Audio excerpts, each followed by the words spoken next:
Hey, I know you. You're the...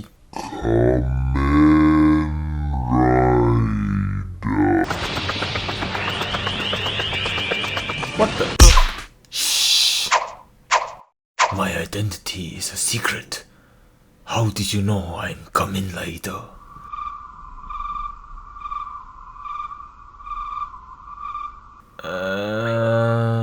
Lucky guess, I guess?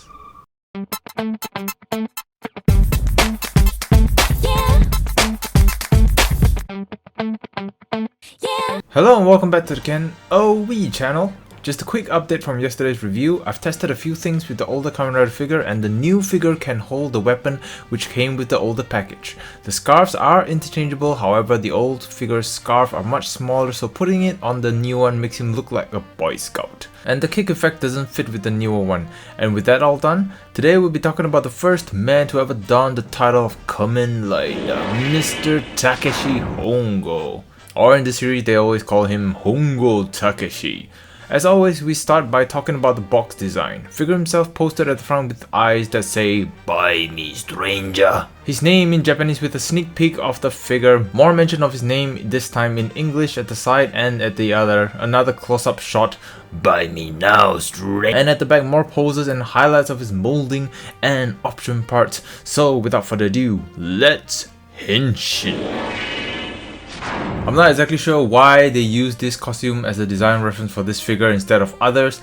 I thought they would have used like the white attire or even the salmon color attire from the movie, but I guess maybe the Elvis aspect of his pants design probably attracted the sculptors. You ain't nothing but a hound dog, you're crying all the time.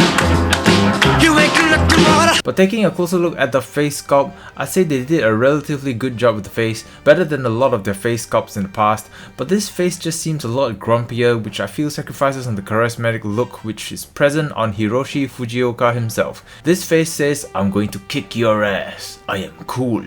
This one says, "You took the last cookie, I'm going to kill you and your cat, and your parrot, and your..."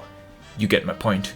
Apart from that, everything else is well sculpted. You've got creases all over the entire suit, colors on his buttons, buckles, more creases on his pants and his smooth leather shoes, and of course the most important feature, his belt, which is significantly smaller than the Shinkocho Seiho Ichigo, and I'm guessing they're trying to match the design of the older Figuarts Kamen Rider, but there's still a significant difference. My only gripe with this figure is that this belt is not detachable, so no matter what, you're stuck with that belt. I would have preferred if this belt was detachable or even it comes in a separate piece, then I can have just Hongo Takeshi in human form without any indication that he is the Kamen Rider, just like what you saw in the sketch earlier.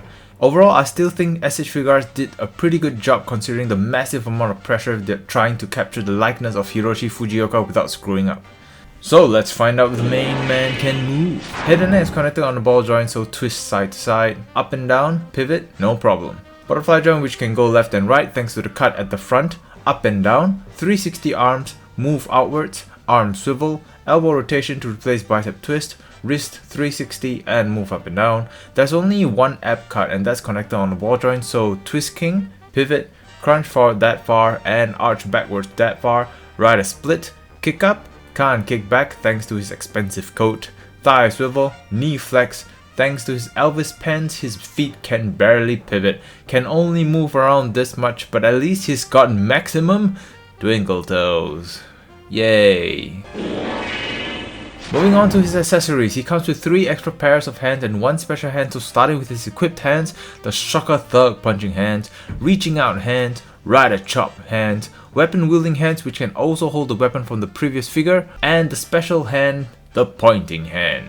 To point at your enemies because, you know, it's rude to point at people, so you do it only to your enemies because it grabs their attention and infuriates them as well. And lastly, another special accessory which is the Henshin Zone effect, which is just the effect printed on a clear plastic which is attached to the stand, which I find this effect a welcome addition to collectors who wants to do the Henshin effect with this figure.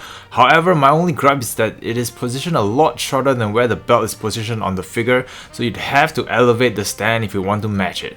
And here is the man standing next to other towering figures.